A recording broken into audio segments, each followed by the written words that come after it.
Yo, so what is good, everybody on YouTube? We are back today with a brand new video, and for today's video, we're doing something a little bit different, and I want you guys to let me know how you feel about it down in the comment section. We're going to do a 5-year Knicks rebuilding challenge. So pretty much we are going to be working with what the Knicks currently have and trying to get them a championship in these next 5 years, and if somehow we do get a championship, we're going to try and go back to back. So the first move when I'm looking at the New York Knicks here is Julius Randle. Obviously a very good player, but at the same time he doesn't really fit the timeline for that Knicks team, and he's not really something that I want personally going forward with the team here. So I'm looking for something that I can kind of get back for him that is actually a future asset kind of. So we're looking at Ricky Rubio. The Suns are also offering us a first round pick. That's something that kind of entices me, but I would like to get a closer to now, not a 2025, maybe like a 2021, 2022, something like that. We'll take the 2024 unprotected first round pick from them because that's not bad in all honesty. And then we're also going to try and make one more move here. I'm going to bundle up one of our future first. Go ahead and grab this 2021 lottery protected Jazz pick as well. And we're going to get rolling. So in year one, the team's definitely not going to be that good, but this is not a 1-year rebuild, of course. We're going to put Kevin Knox as the starter at the 3, see if we can kind of develop him into something. And of course, RJ and Mitchell Robinson also getting their minutes. So we're going to kind of see what happens. Obviously, this year should not be a very great one. Giannis gets MVP of the regular season here, and we finished with 16 wins as expected. Very bad. Actually tied with the Pistons. Somehow the Pistons were also as bad. Not trying to be it, but, you know, we kind of were. 20.8 points per game there for RJ leading the team, and despite the increase in minutes, Kevin Knox still can't get it done, only averaging 7. Clippers versus Sixers in the finals, and the Clippers end up winning it with Kawhi getting a finals MVP. Moving into the draft, of course, we have some assets here, and we're projected to get the number 1 pick, but the Knicks are gonna nick as we end up getting the number 5 pick here instead. And after trying to trade up a lot, we're just going to stay at the number 5 pick because we couldn't work anything out. Number 1, LaMelo goes. Number 2, James Wiseman goes. 3, Anthony Edwards goes. And 4, Tyrese Halliburton goes. So at number 5, we are in an interesting spot. And for me, there's a lot of great prospects here, don't get me wrong. Isaac Okoro is a great player. Obi Toppin, Devin Vassell could be cool. Denny could be cool. But for me, a point guard is what we need, which really just puts us between Cole Anthony and Killian Hayes here.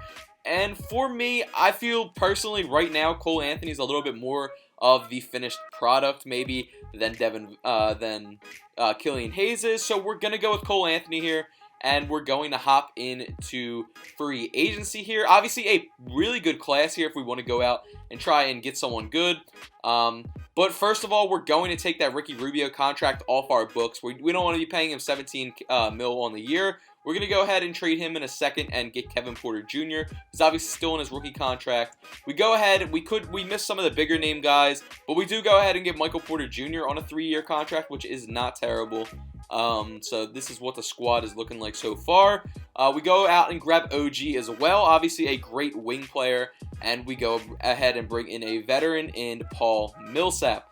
And I didn't want to go through all the really little ones right there in free agency, so I'll just show them to you here. Michael Porter Jr., we have Mitch Robinson, OG, RJ, and we'll see what the rotations are looking like.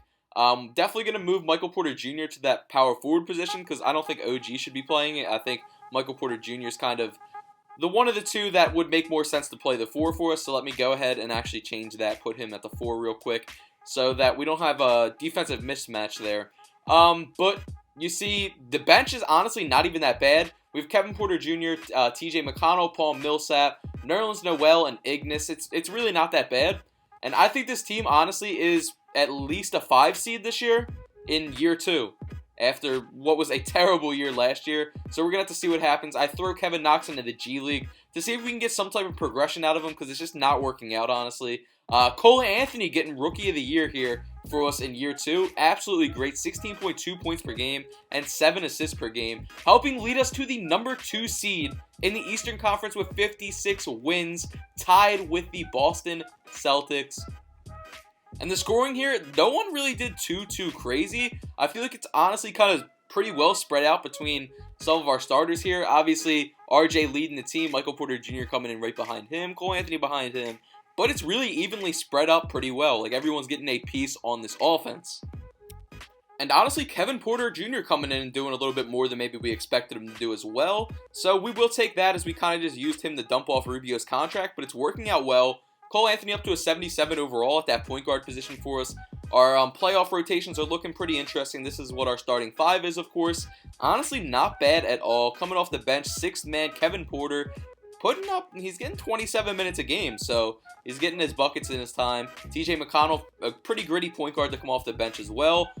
First round matchup here up against the Orlando Magic, and hopefully we can make something happen here and make a little bit of a run, honestly, as we are up against a 7th seed Magic team who upset us in the first round, man. Nothing more Knicks than that, but I do have a lot of confidence in this team for next year, honestly. Pretty much try to run it back. Maybe build up the bench maybe in a little bit different of a way, but I feel really confident about this team going forward, in all honesty. A team that did just break out 56 wins on the season for us.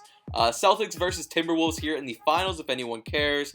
And the Celtics are going to take it with Jason Tatum getting himself a finals MVP. Moving into the offseason here, we're going to hop into the draft lottery. As you know, we did pick up some future assets, and boom, one of them pans out right there. Knicks via the Utah Jazz gets us the number 5 overall pick here in this draft.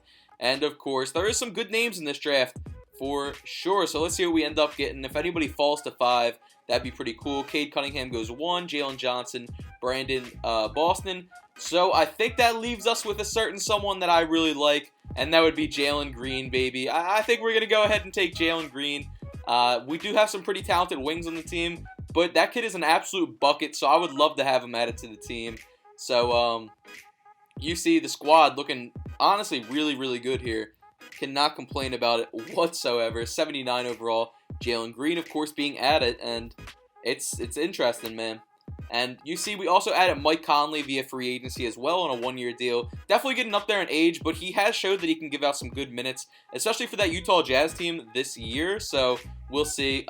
Luka getting an MVP season yet again. And let's check out these standings, and boom, baby. We moved up to the number 1 seed with 59 wins. And the rookie Jalen Green coming in and leading the team in scoring with 21.9 points per game. Michael Porter Jr. coming in right behind him. And RJ only putting up 13.2. Mitch only putting up 9.2. Like the scoring is pretty evenly distributed throughout this team. And that's a pretty good starting 5, if you ask me there, with some really good depth coming off the bench. Here we go in the 3rd year. We're going to be up against this Magic team in the first round yet again. This time we're the 1 seed and they're the 8th seed. Last year we were the 2 and they were the 7. But let's hope we don't get upset. They do get up on us 3-2. We push it to 7, and thankfully we don't have to worry about it. That's great. Second round, we are up against the Boston Celtics, who did just win the championship last year. So obviously a super tough matchup here. Let's see if we can do something here and maybe even get it done. Go up 3-1, and we end up taking it in 6. Jason Tatum dropping 29 was not enough because Jalen Green dropped 29 for himself. Eastern Conference Finals here up against the Philadelphia 76ers.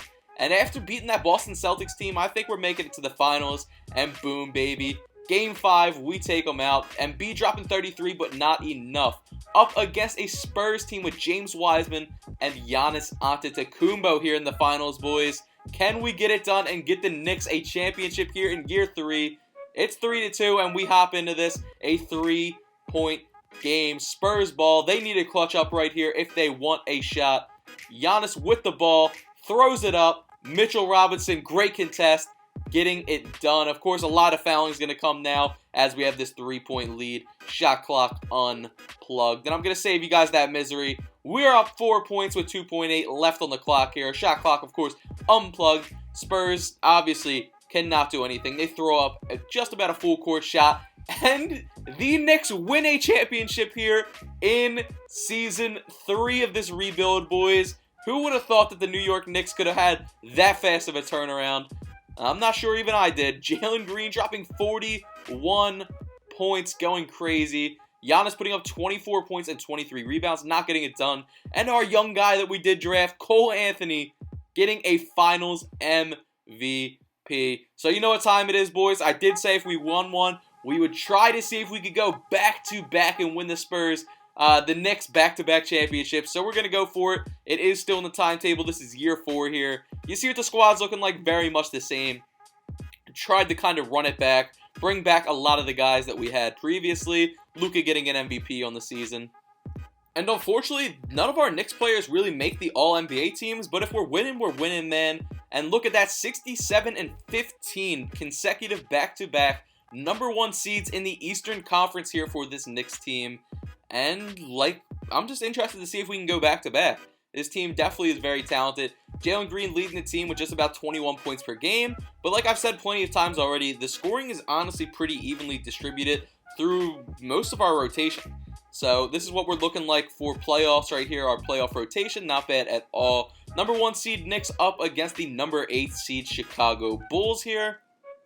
So let's see if we can get it done and try to repeat. We go up 2-0, but they start getting some games back on us and actually take us to Game 7. These 8 seeds and 7 seeds have not been good to us, but we do make it out in Game 7, thankfully, without getting upset. Great game there from Cole Anthony, helping us get it done. Second round matchup here up against the Brooklyn Nets. Coming in as the 4 seed. We get up on them 3-0, and we end up completely sweeping them 4-0. You love to see it. Moving us back into the Eastern Conference Finals. Great game there from Jalen Green. Eastern Conference Finals up against the Cleveland Cavaliers. Definitely kind of surprised to see them actually make it to the Eastern Conference Finals this early as well. And we're going to go to Game 7 with them here after battling back from a 3-1 deficit. And of course, we're going to check out what Simcast has to say on the subject. We find ourselves up a, honestly, pretty good deal here, and we end up waxing them by 29 there. Jalen Green dropping 28 to get it done. Moving back to the NBA Finals here, up against Ja Morant and the Memphis Grizzlies. How will this one go? They get up on us 2-1, but we fight back, up 3-2.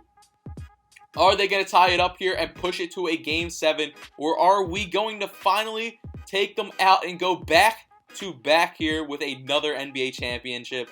And it's looking like they're going to have some heart and push it to Game 7 because they're up by just about 20 points there. So let's see just how this one ends up playing out. We hop into Game 7, and just like last time when we hopped in, it's a flood. 130-112 here. 40 seconds left on the shot clock. As you can imagine, we're just going to run the clock out more or less. But Cole Anthony goes in there and gets a bucket nonetheless, actually. Save you guys some of the boring stuff there of fouls and stuff. We end up winning this game 132-114 with the New York Knicks going back-to-back with NBA championships in year 3 and 4 of this rebuild. We're not going to a year 5. The overall goal was to win a championship, and I went as far to go back-to-back with this Knicks team, baby. Kind of interested to see which one of the guys actually goes ahead and gets themselves the Finals MVP award here in year 4. So let's check that out. And of course, check out these box scores real quick. So box score, see who kind of led the team and helped us get that dub in a big Game 7. So as we check it out here, you see Cole Anthony actually led the team, and Ja Morant was their highest scorer. And look at that, Cole Anthony back-to-back final MVP seasons, up to an 85 overall. I hope you guys enjoyed this video. It was not meant to be 100% realistic, of course. And some of you Knicks fans might not have liked some of the moves I made, but it is what it is. I really appreciate if you guys watched all the way through. Peace out. Bean out.